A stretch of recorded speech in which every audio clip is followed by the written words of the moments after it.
પાર્ટીઓ પોતપોતાની તાકાતના આધારે વધુ બેઠકોની માંગણી કરી રહ્યા છે। ઉત્તર પ્રદેશની મુખ્ય વિપક્ષી પાર્ટી સમાજવાદી પાર્ટીએ આગામી લોકસભા ચૂંટણી માટે રાજ્યમાં કોંગ્રેસને 11 અને આરએલડીને 7 બેઠકો આપવાનું કહ્યું છે। કોંગ્રેસે માંગણી કરી છે કે તેને 2009માં પાર્ટીએ જીતેલી 21 બેઠકોથી વધુ આપવામાં આવે, જ્યારે આરએલડી રાજ્યમાં 7ને બદલે 8 બેઠકો પર ચૂંટણી લડવા માંગે છે। 2009ની લોકસભા ચૂંટણીમાં કોંગ્રેસે ઉત્તર પ્રદેશમાં 21 બેઠકો જીતી હતી, જ્યારે બીએસપીને 20 બેઠકો મળી હતી, સપાને 30 બેઠકો મળી હતી, જ્યારે ભાજપે 10 બેઠકો જીતી હતી। આરએલડીએ 5 બેઠકો જીતી હતી અને એક અપક્ષ ઉમેદવાર પાસે હતી। બાદમાં અખિલેશ યાદવે ફિરોઝાબાદ બેઠક ખાલી કર્યા બાદ તે વર્ષે યોજાયેલી પેટાચૂંટણીમાં કોંગ્રેસે જીત મેળવી હતી।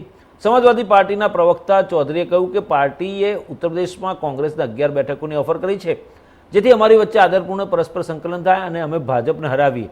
તેમણે એમ પણ કહ્યું કે પાર્ટીની ટોચની નેતાગીરી સતત સંપર્કમાં છે, કોંગ્રેસના સંપર્કમાં છે। ચૌધરીએ કહ્યું કે અમે કોંગ્રેસને ઉત્તર પ્રદેશમાં 11 અને રાષ્ટ્રીય લોકદળને 7 બેઠકો આપી છે। સપા લોકસભા ચૂંટણીમાં 62 બેઠકો પર ચૂંટણી લડશે।